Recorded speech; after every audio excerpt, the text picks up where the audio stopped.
मंगलम भगवान वीरो मंगलम गौतमो गणी मंगलम कुंद कुंदायो जैन धर्मोस्तु मंगलम सर्वमंगल मांगल्यम सर्वकल्याणकारकम प्रधानम सर्वधर्माणां जैनम जयतु शासनम। मैं नमो तीर्थनायक को, नमो ओंकार वाणी को, नमो उन कुंद प्रभु को जिन्होंने ओंकार धारण की। अहो उपकार जिनवर का, कुंद का दिव्य वाणी का, जिन कुंद ध्वनि दाता उन कहान स्वामी का। रम्यूण जिणम वीरम अनंत वर्णान दंसन सहावम भोक्ष्यामिनियम सारम केवली शुद्ध केवली भणिदम। नियम सार जी की स्वाध्याय के क्रम में शुद्ध उपयोग अधिकार की अपने 176 गाथा के उपरांत टीकाकार मुनिराज ने 3 कलश कहे हैं, तो उन 3 कलश की स्वाध्याय अपन आज करेंगे। और अभी जो श्री जी प्रवचन गुरुदेव श्री का चला समय सार परमागम सर्व विशुद्ध ज्ञान अधिकार की 356 से 365 नंबर की गाथा। इसमें कलई और दीवाल के दृष्टांत द्वारा यह सिद्ध किया कि ज्ञान वह आत्मा ही है अथवा ज्ञायक ही है। तो इसमें अपन ने कल चर्चा की थी कि 4 बोलों को यहाँ आचार्य कुंद कुंद भगवान ने घटित किया है।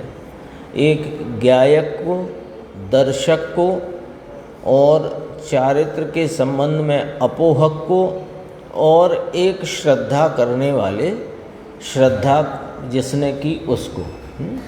तो ऐसे 4 बोल को फिर टीकाकार आचार्य ने इसको 3 बोलों में लिया। ज्ञायक और दर्शक के साथ दर्शक यानी दर्शन यानी अवलोकन करने वाला और श्रद्धा करने वाला, ऐसे एक साथ ले लिया। और त्याग करने वाला अथवा चारित्र रूप भाव को बताने के लिए अपोहक पने का बोल लिया। तीनों ही बोलों में उन्होंने कलई और दीवाल के दृष्टांत को 3 बार कहा, और वह पूरा दृष्टांत इस प्रकार कहा। आज भी चला, आज चर्चा जो चली वो पहले तो गुरुदेव श्री ने कल जो बात चलती थी उसे पूरा करते हुए ये कहा, जैनु जे होए ते तेज होए छे। जिसका जो होता है वह ही होता है। महासिद्धांत इस पर से ये घटित किया कि ज्ञान वह आत्मा ही है। यहाँ तक बात आई। ज्ञायक ही है तो कहा ज्ञान वह आत्मा ही है, यहाँ तक बात को लिया। अब इसके बाद फिर जो दूसरा बोल टीका का है उसके संदर्भ से फिर वही कलई और दीवाल का दृष्टांत आज अपने चला। तो गुरुदेव ने भी संक्षेप में ही उस बात को लिया कि कलई यदि दीवाल की नहीं है तो फिर कलई किसकी है। तो कहा कलई की है। तो फिर प्रश्न होता है कि ऐसी दूसरी कौन सी कलई है कि जिसकी ये कलई है, कि ऐसी तो कोई दूसरी कलई नहीं है। तो कहा कि ऐसी दूसरी कलई नहीं है, अर्थ ये हुआ कि कलई ही है। यानी यह कलई की कलई ऐसा स्वस्वामी रूप जो संबंध का व्यवहार है, इससे भैया क्या साध्य है कि कुछ भी साध्य नहीं। तो कलई ही है। ये दृष्टांत में इतनी बात घटित की। अब कल जो अपन गुरुदेव श्री का प्रवचन सुनेंगे उसमें ये दर्शक माने देखने वाला और श्रद्धा करने वाला, इसकी चर्चा कल के प्रवचन में आएगी। आज जो चर्चा आई उसमें एक बोल अपन थोड़ा सा देखते हैं, जहाँ से प्रवचन आज शुरू हुआ था, 203 नंबर पेज। ये बात दरअसल कोई नई भी नहीं है, लेकिन ये घोंटने जैसी बात है, इसलिए जब ये प्रसंग आए तो अपने को घोंट लेना चाहिए। देखो, प्रश्न आया है मुमुक्षु का, पेज नंबर 203 बीच में है। प्रश्न आया कि ज्ञान का स्वभाव तो स्वयं पर प्रकाशक है ना। ये प्रश्न कहाँ से आया वो अपन देख लेते हैं। कि देखो, ये कहा, इसके ठीक ऊपर देखो कि 11 अंग 9 पूर्व पढ़े, लेकिन अंदर धड़ नहीं बैठी थी। धड़ माने दो बातें इससे समझना। धड़ शब्द आया ना, घड़, घड़, धड़ नहीं घड़, घड़ शब्द है, इसका अर्थ समझना। जैसे थान आता है ना, थान, निर्देश भाई, कपड़े का थान होता बिना पुट्ठे वाला, ऐसे ही घड़ी किया हुआ। अब वो अपन ने खोल के किसी को दिखाया, ग्राहक को।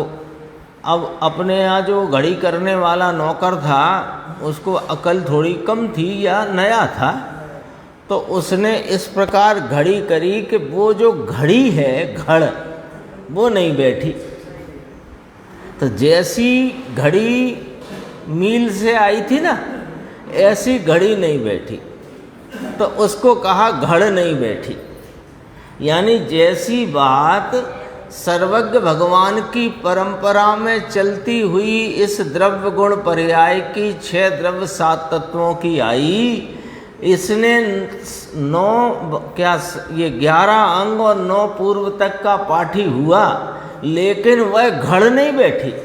वह जैसा तीर्थंकर परमात्मा की परंपरा में जिस प्रकार से 6 द्रव्य 7 तत्व 9 पदार्थ का वर्णन स्वरूप बताया, वैसी घड़े से नहीं बैठी, ये कहा गुरुदेव श्री ने। तो सब बात धारणा में रखी, और धारणा तो पर चीज है, धारणा कोई स्वय चीज तो है नहीं। क्यों धारणा पर चीज क्यों है? कि धारणा ज्ञान की अवस्था में वर्तता हुआ उस समय का क्षयोपशम रूप भाव है। वो जो स्मृति है ना, जो याद रह जाता है, वो भी क्षयोपशम भाव है, वो भी ज्ञान का भाव नहीं, मूल भाव नहीं। जैसे अपने को याद रह गया कल क्या चला था, परसों क्या चला था, 2 साल पहले मैं कहाँ था, तो वो जो स्मृति में अभी वर्तमान ज्ञान उपयोग को उस स्मृति से अभी जोड़कर अपन जानते हैं ना, ये क्षयोपशम का भाव है। और क्षयोपशम का भाव आत्मा का भाव नहीं, पर की चीज है, ऐसा यहाँ कहते हैं। तो है तो साहब ज्ञान का अंश, कि ज्ञान का अंश होने पर भी ये वो ज्ञान नहीं जिसका आलम्बन लिया जाए, ये वो ज्ञान नहीं जो आत्मा का लक्षण बने, इसलिए पर चीज कहा। देखो, धारणा ये तो पर चीज है, क्योंकि इसका अभाव हो जाता है, धारणा छूट जाती है, ये कोई इसकी चीज नहीं। इसकी चीज तो क्या है कि ज्ञान में ये बात एकाग्र होकर के, आनंद का वेदन होकर के ज्ञान ज्ञान में ले, ये भी अभी व्यवहार कह के काढ़ी नाख्या, ये भी व्यवहार कह दिया। लेकिन ये व्यवहार सद्भूत है, ये सद्भूत व्यवहार है। अपनी वर्तमान ज्ञान उपयोग में इस ज्ञान स्वरूपी आत्मा का लक्ष्य करने से, इस चैतन्य भगवान को विषय करके ज्ञान की वर्तमान पर्याय में उसके स्वरूप का वेदन रूप जो भाव है, ये व्यवहार है, सद्भूत व्यवहार है। व्यवहार क्यों है? भेद है ना, पर्याय है, भेद है, इसलिए व्यवहार है। अब ये स्वरूप स्वयं को स्वयं जानता पर न में ये व्यवहार है, तो पर को जानता है ज्ञान, ये तो असद्भूत व्यवहार है। ये वाली बात कही गई केवल ज्ञानी लोकालोक को जानते हैं, ये असद्भूत व्यवहार है। तब प्रश्न उठा, देखो इतना, केवल ज्ञानी लोकालोक को जाने ये असद्भूत व्यवहार है, ये झूठी दृष्टि से कथन है। अब यहाँ प्रश्न उठा कि साहब केवल ज्ञान में केवल ज्ञानी लोकालोक को जानते हैं, ये बात सच्ची है, लेकिन वे लोकालोक को जानते हैं, ये व्यवहार है, ऐसा जो आपने फरमाया। तो हमें प्रश्न ये है कि ज्ञान का स्वभाव तो स्वपर प्रकाशक है, तो स्वपर प्रकाशक ज्ञान में पर का जानना यदि है तो वो व्यवहार कैसे हो गया, ये प्रश्न है। प्रश्न समझ में आया ना? प्रश्न समझ में आएगा तो इसके उत्तर का मर्म समझ में आएगा। उत्तर तो वही का वही है जो अनेकों बार सुना है, लेकिन उसमें मर्म क्या है वो प्रश्न में से प्रश्न समझ में आए ना। प्रश्न कहाँ से खड़ा हुआ कि केवली परमात्मा लोकालोक को अपने ज्ञान में युगपद प्रत्यक्ष जानते हैं, इसको आप व्यवहार कहते हो। तो हमें आशंका इतनी सी उत्पन्न हुई है कि प्रभु महाराज ज्ञान का स्वभाव तो स्वपर प्रकाशक है, ये तो इसके स्वभाव का परिणमन है, स्वपर प्रकाशक पना परिणमना। तो स्वपर प्रकाशक परिणमते ज्ञान अपने स्वपर प्रकाशक स्वभाव से परिणमते ज्ञान में पर का जानना व्यवहार क्यों कहते हो? ये प्रश्न है। जबकि स्वपर प्रकाशक तो स्वभाव है और स्वभाव के परिपूर्ण परिणाम रूप केवल ज्ञान है। तो उस परिपूर्ण परिणमित केवल ज्ञान जो स्वपर प्रकाशक स्वभाव के परिपूर्ण भाव से परिणम रहा है, उसमें जो पर लोकालोक जानने में आया, ऐसे कथन को आप कहते हो ये झूठी दृष्टि से कथन है। ये हमको समझ नहीं आई बात। ऐसा करके प्रश्न है, प्रश्न गंभीर, प्रश्न की गंभीरता पकड़ना पहले, तो इसके उत्तर का मर्म एकदम खिलेगा, एकदम खिलेगा कि अरे वाह, ये वास्तविक बात है। देखो अभी अपन उत्तर पढ़ते हैं भैया। अब ये जोड़ दिया मैंने क्योंकि गुरुदेव के अंदर ऐसा भाव है कि अपना स्वभाव स्वय पर प्रकाशक अपने से है, लोकालोक से नहीं। अपना जो ज्ञान स्वभाव, उसका स्वय पर प्रकाशक पना, उसमें स्वय पर प्रकाशत्व, वह अपना अपने से है अथवा कि लोकालोक है इसलिए पर प्रकाशक पना है। यहाँ जवाब है कि नहीं बोलो राकेश भाई? आ गया ना जवाब? वास्तव में जवाब तो यही मिल गया। स्वय पर प्रकाशक ज्ञान का स्वभाव है, तो स्वय प्रकाशक को अपन, उसमें तो कोई आशंका खड़ी नहीं है। पर प्रकाशक पने के संदर्भ में आशंका जो खड़ी है, यहाँ तो स्वय प्रकाशन रूप पर्याय को भी सद्भूत व्यवहार कहा है, क्योंकि कलई कलई की है, ऐसे स्वय स्वामी संबंध से भी क्या साध्य है। यहाँ तो बात बहुत ऊंची चल रही है ना। तो देखो, अपना स्वभाव स्वय पर प्रकाशक अपने से है, पर के कारण से नहीं, पर है इसलिए यहाँ जानने में आता है, ऐसा भी नहीं है। लो, ये ज्ञान स्वभाव की असलियत, ज्ञान स्वभाव की ये असलियत है, ये है वास्तविकता। क्या गजब की बात है। देखो, पहले तो ये निर्णय करो अपन कि स्वपर प्रकाशक ज्ञान का स्वभाव है, तो ये स्वपर प्रकाशकपना जो ज्ञान में प्रत्येक जीव के प्रत्येक समय की पर्याय में वर्तता है, ये पर के कारण से स्वपर प्रकाशकपना है कि स्व सामर्थ्य से स्वपर प्रकाशकपना। देखो निर्णय करना है। हाँ, यहाँ अभी अपन ने हाँ भरी और हाँ भर के फिर दोबारा कभी विषय आया या कोई दूसरे कोई अपन ने सुनने का पढ़ने का प्रसंग आया, फिर उन्हें भूल जाना, क्योंकि जो कील ठुक गई वो ठुक गई। ऐसा चाहिए अपने को निर्णय की भूमिका। देखो, पर के कारण से नहीं, पर है इसलिए यहाँ जानने में आता है, ऐसा भी नहीं है।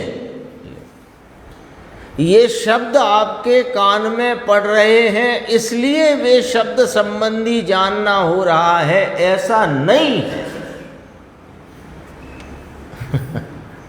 कोई कहेगा साहब हम घर में बैठे थे तब तो जब तो ये ज्ञान में आ रहा था कि अभी 3 दिन और दोबारा बरसात होने वाली है, क्योंकि टीवी वहाँ चल रही थी। और अब यहाँ आए तो यहाँ बताते हैं कि ज्ञान का स्वपर प्रकाशक स्वभाव स्वयं अपनी सामर्थ्य से है, पर के कारण से नहीं। तो ऐसा ज्ञान अभी जो इस प्रकार से वर्तता ज्ञान का भाव, वो वास्तव में ये वाणी के कारण से नहीं है, वह उस समय की ज्ञान पर्याय की योग्यता से परिणमित वह ज्ञान का भाव है। तो बताओ कि वह योग्यता का परिणमन स्व सामर्थ्य से है कि पर पदार्थ से है? गजब की बात है ना। ये बातें अपने चैतन्य प्रभु की महिमा की बातें हैं, और चैतन्य प्रभु की महिमा के बिना इसकी रुचि नहीं होगी, और रुचि नहीं होगी तो इस तरफ वीर्य नहीं ढलेगा, और वीर्य नहीं ढलेगा तो उपयोग पलट करके इसका आलम्बन नहीं लेगा, और जब तक आलम्बन नहीं लेगा तब तक परिणति में आनंद नहीं आएगा। पुनरावृत्ति होती है, पुनरुक्ति होती है, एक ही बात बार बार कहते हो तो इसे पुनरुक्ति नहीं कहते। ये तो मेरे चैतन्य भगवान की महिमा है, जितनी हो उतनी कम है। यहाँ कोई साहित्य की व्याख्या नहीं चलती है, यहाँ तो आत्मा की बात चलती है।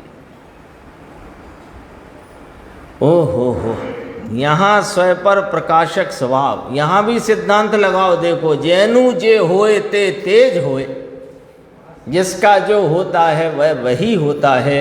स्वपर प्रकाशक जिसका है वह उसका ही है, पर के कारण से नहीं। आ गया सिद्धांत वही, जैनु जे होए ते तेज होए छे।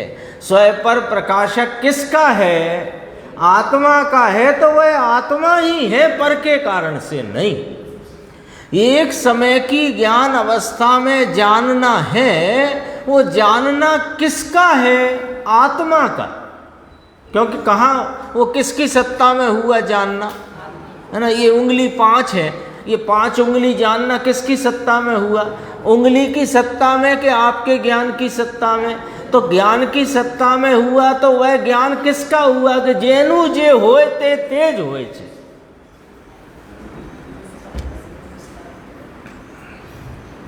अरे ये भगवान, ये चैतन्य महाराज, यही एक महिमा के काबिल है पूरी दुनिया में, पूरे जगत भर में एक ही महिमा के काबिल है। महिमा करो तो इसकी करो। तो हमें तो बीतरागी अरिहंत सिद्ध परमात्मा की, आचार्य उपाध्याय साधु परमेष्ठी की महिमा आती है। वो इसलिए आती है कि उनने हमें हमारी महिमा बताई है। जिससे लॉटरी का टिकट खरीदा था वो तो बेचारा सुबह से शाम तक मारा मारा फिरता है, लेकिन अपनी लॉटरी खुल गई तो भी उसकी तक महिमा आ जाती है। तो ये तो परम भाव में विराजमान है, इनकी क्यों ना आएगी? आ जाती कि नहीं उसकी? गजब बातें हैं भैया। देखो फिर गुरुदेव कहते हैं आबू झीणू छे। ये झीणा कह के डराते नहीं है चंद्रेश भाई, सूक्ष्म कह के घबराने की बात नहीं है। सूक्ष्म कहते हैं तो कहते हैं कि उपयोग इधर उधर जाता हो तो जरा समेट करके इधर लगाओ, सूक्ष्म है बात। ये अपने को जरा ये इशारा करते हैं। देखो सोनगढ़ वाला, फिर लोग कहते हैं कि सोनगढ़ वाला निश्चयाभास है, निश्चयाभास है, व्यवहार की बात करते नहीं। तो गुरुदेव कहते हैं कौन नहीं कहता व्यवहार? भाई व्यवहार है, व्यवहार नय है, नय का विषय है, विषयी का विषय होता है, लेकिन वह आदर करने के लायक नहीं है। व्यवहार नहीं ऐसा नहीं, व्यवहार नय है, ये ज्ञान का अंश है। ज्ञान का अंश है, कौन से ज्ञान का? कि सम्यक ज्ञान का अंश है। चंदू भाई व्यवहार नय भी सम्यक ज्ञान का अंश है, मिथ्या ज्ञान का नहीं। ये जो जानते हैं उसका जानने में आता है कि नहीं व्यवहार का विषय, तो ये उसका विषय भी है, नय है, विषयी है और उसका विषय है। ये जो नय का विषय है वो पर है, व्यवहार नय का जो विषय है वो पर है। तो अपने ही गुण भेद के अपने आलम्बन के लिए वे पर हैं, अपनी ही निर्मल पर्याय का भेद आलम्बन के लिए पर है। नियम सार में कहा पर द्रव्य है। औपसमिक, औदयिक, औपसमिक, छायोपसमिक, छायक भाव को पर द्रव्य कहा। जिसके आलम्बन से आत्मा के आनंद की अवस्था उत्पन्न नहीं होती वे सब पर द्रव्य है। ऐसा लिया ना वहाँ न्याय गाथा 50 शुद्ध भाव अधिकार। अब अपन नियम सार में ही चलते हैं। सम्यक ज्ञान का अंश है, यानी कि जो मिथ्या दृष्टि है उसको जो व्यवहार के विषय का जानना है, उसमें वह उन विषयों को ये व्यवहार के विषय हैं, ये पर हैं, ये मेरे स्वरूप नहीं, ऐसा नहीं जानता। मिथ्या ज्ञान, मिथ्या ज्ञान या मिथ्या दृष्टि। तो हाँ, तो उसको व्यवहार नय नहीं है, व्यवहाराभास है, नय नहीं है। नय कब लागू पड़ा? कि जो अपने चैतन्य स्वभाव को स्वरूप से और सर्व भेदादि पर भावों, पर द्रव्यों को पर रूप से जाने, उसे वास्तव में नय है, तो सम्यक ज्ञान का अंश है। ये बात यहाँ पर गुरुदेव श्री ने फरमाई। ये तो आता भी है, शुद्ध ज्ञान भाव सम्यक शुद्ध ज्ञान के अंश हैं, आता है। क्या? हाँ, और किसी को होता नहीं। तो कोई कहेगा अब हमको तो ना निश्चय है ना व्यवहार, क्योंकि अभी वर्तमान मिथ्या तो वर्तता है, तो हम क्या करें?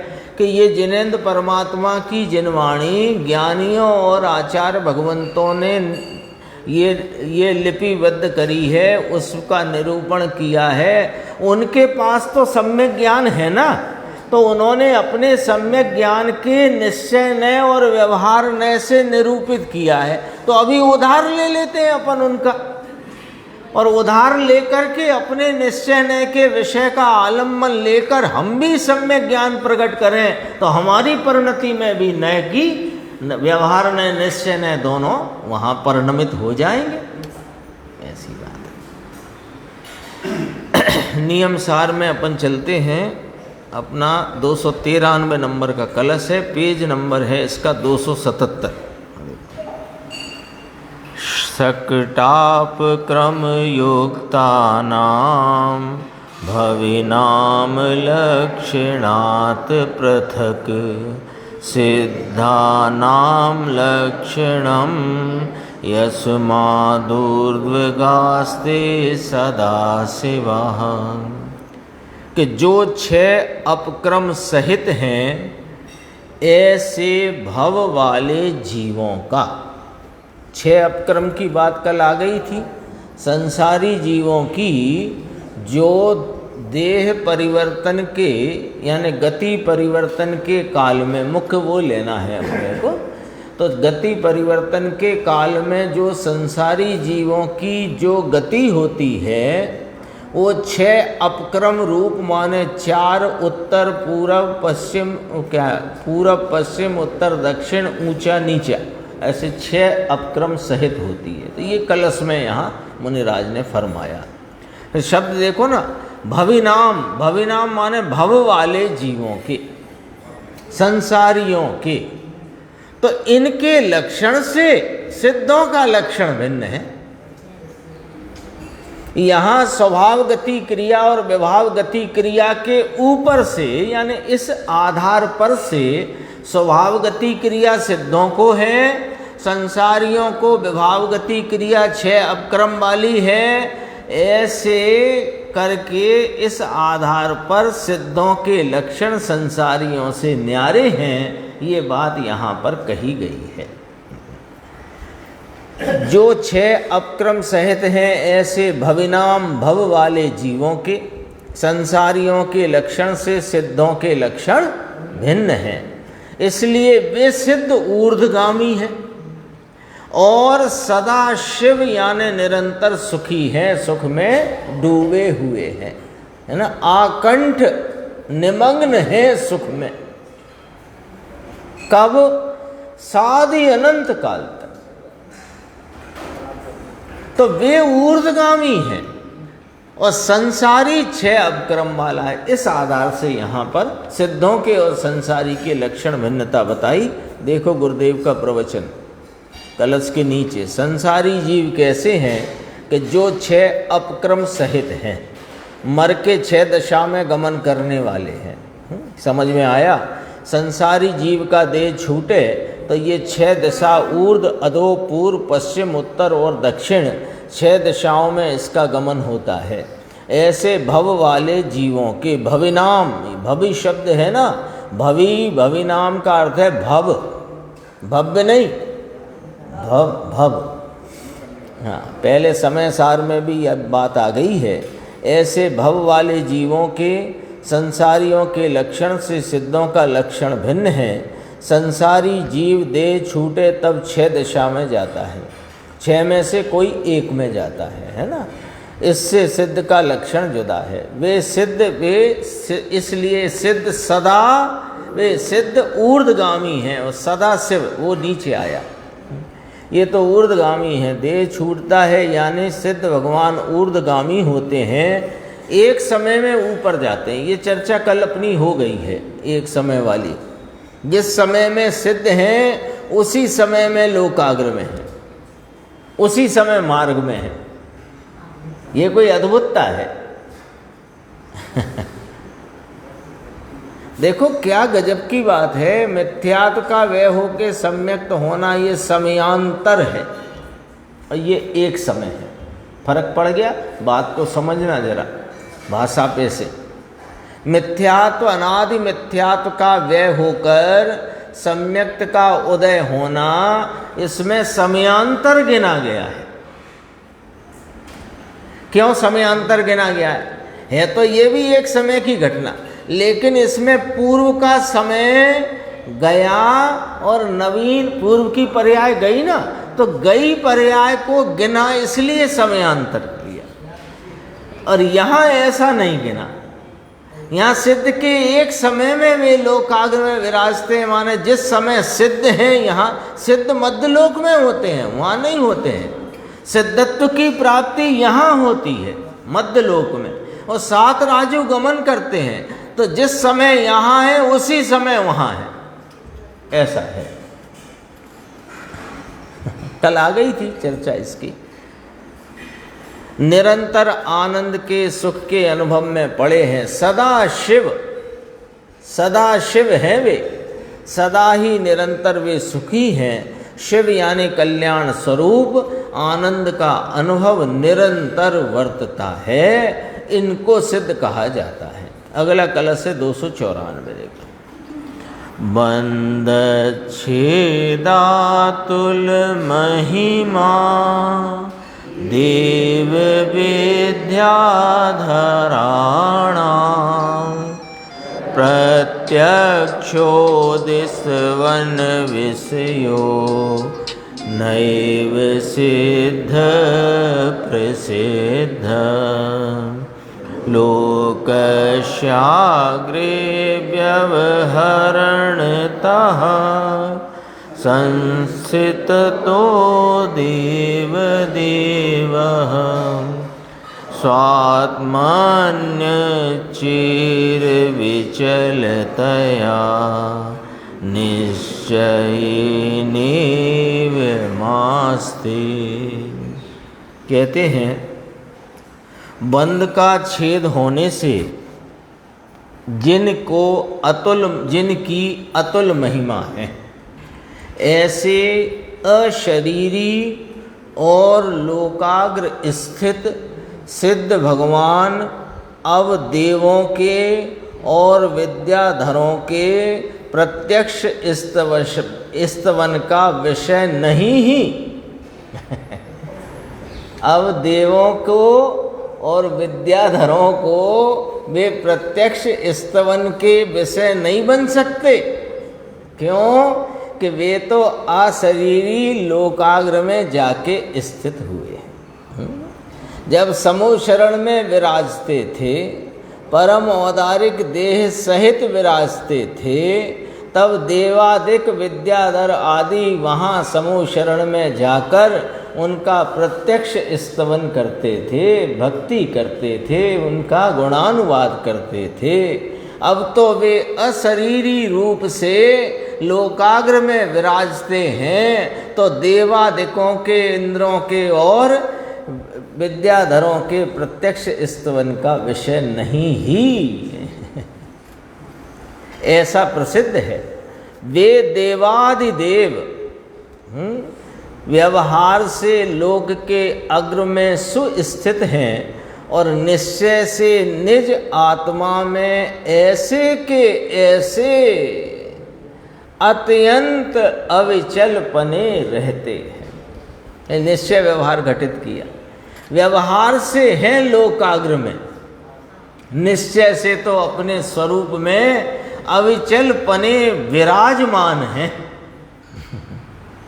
इस पे भी गुरुदेव का व्याख्यान थोड़ा देखते हैं अपन। देखो ऊपर की 6 पंक्ति छोड़कर दूसरा पैराग्राफ है। जिनकी अतुल महिमा है, कोई तुलना नहीं, ऐसा तो जिनको ज्ञान दर्शन आनंद आदि अनंत शक्तियों की व्यक्तता अनंत महिमा सहित प्रकट हुई है, ऐसे अशरीरी और लोकाग्र स्थित हैं सिद्ध भगवान अब ऊपर हैं, है ना। ऊपर माने सर्व सबसे ऊपर है, और इसलिए सिद्ध भगवान अब अरिहंत थे। वहाँ तक तो प्रत्यक्ष वंदन के योग्य थे, अब प्रत्यक्ष स्तवन के योग्य न रहे। समूह शरण में थे, वहाँ तक तो ऐसे भगवान विराजते, इसलिए प्रत्यक्ष स्तवन आदि था। सिद्ध भगवान अब देवों और विद्याधरों के प्रत्यक्ष स्तवन का विषय नहीं ही ऐसा प्रसिद्ध है। लेकिन ये तो ऊपर लोकाग्र में गए, लोकाग्र में हुए, जाने के देवों को विद्याधरों को वंदन को प्रत्यक्ष लायक नहीं रहे, परोक्ष वंदन है।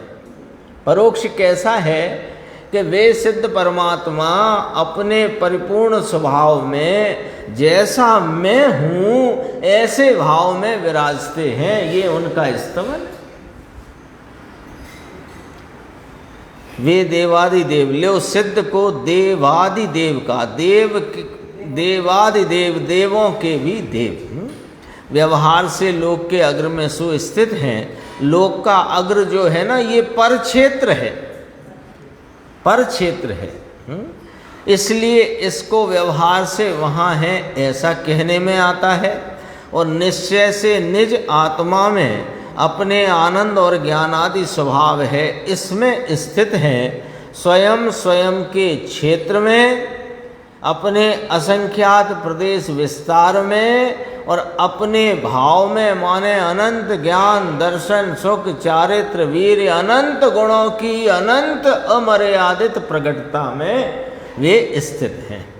पर क्षेत्र में है ऐसा कहना ये व्यवहार है। ये चर्चा इसकी हुई। अब 295 कलश।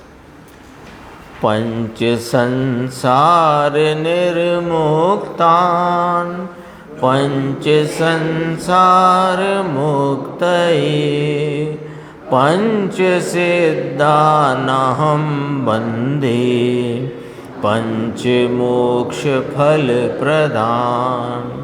पंच पंच करके यहाँ 4 बार बात कही। देखो,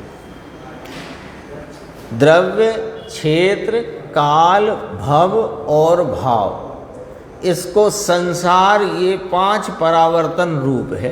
सबको मालूम है, अपन को है। संसार को 5 परावर्तन रूप कहा, क्योंकि अनादि से ये जीव अपने चैतन्य भाव से रहा हुआ, लेकिन अपने को भूला हुआ, अनादि से द्रव्य परावर्तन, क्षेत्र परावर्तन, काल परावर्तन, भव परावर्तन और भाव परावर्तन, अनंत 5 परावर्तन। ये कोई अभी का नहीं है, अभी का नहीं है, ये अनादि का है।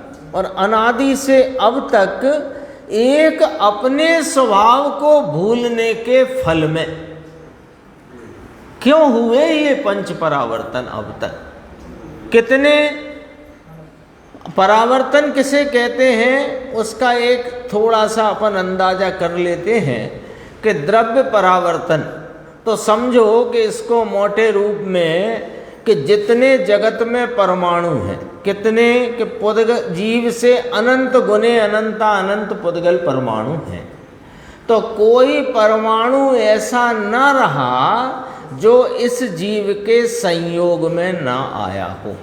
यानी प्रत्येक परमाणु का इस जीव के संयोग में आए, इसको एक द्रव्य परावर्तन समझना।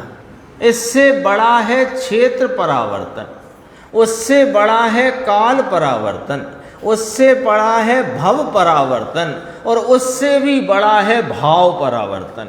ऐसे 5 परावर्तन रूप संसार और ऐसे अनंत 5 परावर्तन हमने किए, तो उस क्यों किए, क्यों हुए कि एक अपने चैतन्य परमात्मा को भूलने से। बोलो, एक भूल का इतनी सजा, एक भूल की सजाई तो है, मजा कहाँ है यहाँ, सजा ही है।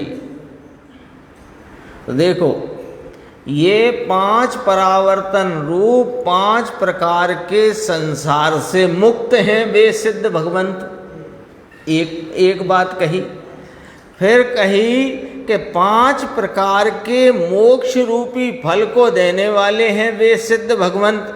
कैसे 5 प्रकार के मोक्ष, मोक्ष माने होता है छूटना, मोक्ष का अर्थ होता है छूटना।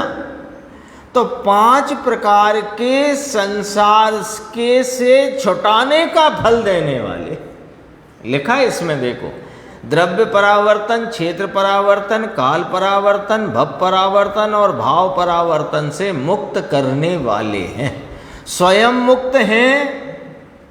और जो जीव उनके स्वरूप को जानकर अपने स्वरूप को जानता है, वो भी इस 5 प्रकार के परावर्तन रूप संसार से मुक्त हो जाता है। लो, बात क्या चल रही है निर्देश भाई, बात क्या चल रही है? बात यहाँ वो चल रही है कि जिससे हमारे सर्व दुखों का अंत आ जाए, ये वाली बात चल रही है। और जिनके दुखों का अंत आ चुका, उनकी कही जा रही है। और उनका स्वरूप जानकर अपना स्वरूप जान लो, तो इन दुखों से मुक्त होने का एकमात्र उपाय अपने चैतन्य स्वरूप को पहचान कर उसकी प्रतीति और लीनता ही जिस जगत में 3 काल 3 लोक में एक ही मार्ग है। गुरुदेव फरमाते ना, एक होए तृण काल मां परमारथनो पंथ। गजब की बात है। देखो, यानी ये ऊबने की बात नहीं है कि इन बातों से हमको ऊब जाए, ऐसी बात ही नहीं है। क्यों नहीं ऊबते?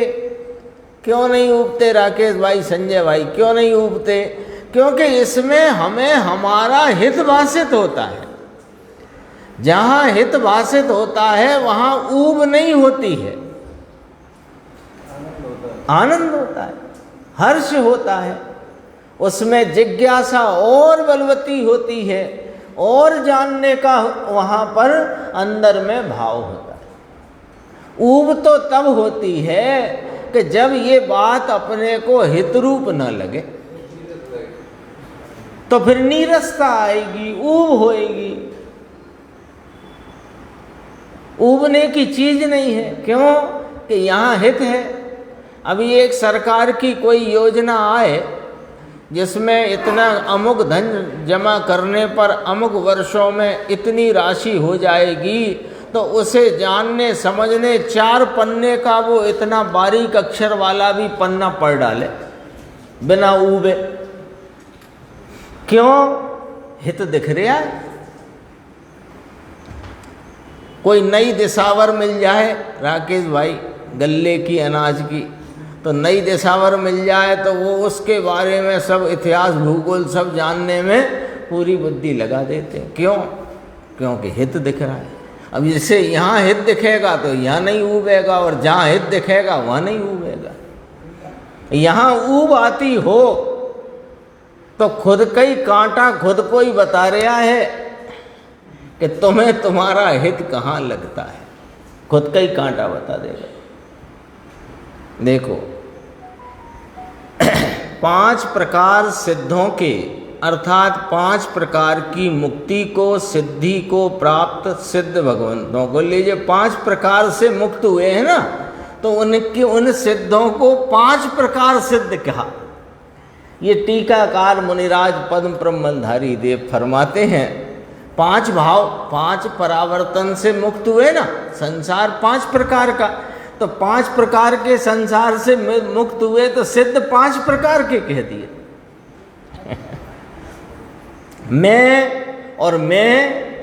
मैं भी 5 प्रकार के संसार से मुक्त होने के लिए इन सिद्ध भगवंतों को वंदन करता हूँ। देखो थोड़ा नीचे, द्रव्य, क्षेत्र, काल, भव और भाव, ऐसे 5 परावर्तन रूप जगत के पदार्थों के एक परमाणु से लेकर अनंत, इनके संबंध में अनंत बार आना, ऐसा परावर्तन। ऐसे क्षेत्र में, काल में, भव और भाव, ऐसे 5 परावर्तन रूप 5 प्रकार के संसार से सिद्ध भगवंत मुक्त हैं। भगवान सिद्ध तो ऐसे द्रव्य, क्षेत्र, काल, भव, भाव, ऐसे 5 परावर्तन रूप संसार इससे मुक्त हैं। फिर अगला बोल, 5 प्रकार के मोक्ष रूपी फल को देने वाले हैं। 5 प्रकार के मोक्ष रूपी फल अर्थात द्रव्य परावर्तन, क्षेत्र परावर्तन, काल परावर्तन, भव परावर्तन और भाव परावर्तन से मुक्त करने वाले हैं। मुक्त करने वाले हैं वे। तो मुक्त करने वाले हैं तो मुक्त हैं कि मुक्त करने वाले हैं पर को, तो स्वयं मुक्त हैं, और उनके मुक्त स्वरूप को जानकर जो अपने मुक्त स्वरूप का आलम्बन लेता है वह मुक्त हो जाता है। पंच संसार मुक्त, 5 मोक्ष फल प्रदान करने वाले हैं। 5 मोक्ष फल को प्रदान करने वाले स्वयं ने तो प्राप्त किया है, और निमित्त तरीके 5 प्रकार के संसार से रहित होने में मुक्त करने वाले हैं। लेव सिद्ध भगवान मुक्त करने वाले हैं। ये सब निमित्त की वाणी है। जो कोई सिद्ध स्वरूप को अपना सरखा जाने, अपने समान जाने, इनके समान अपने को जाने, इसको 5 परावर्तन का नाश होकर के मुक्ति होए, अर्थात सिद्ध देने वाले हैं, सिद्ध पद देने वाले हैं, ऐसा कहने में आता है। व्यवहार की कथनी ऐसी होती है, और यही सब इसमें चर्चा करके ये कलश की चर्चा की गई है। अब 177 गाथा की चर्चा अपन अपनी अगली स्वाध्याय में करेंगे, और थोड़ा यदि आप पढ़ेंगे तो इसका बड़ा आनंद आएगा, क्योंकि ये कारण परम तत्व के स्वरूप की यहाँ चर्चा की जाएगी। आनंदी शुद्ध स्वरूपी अविनाशी में आत्मस्वरूप।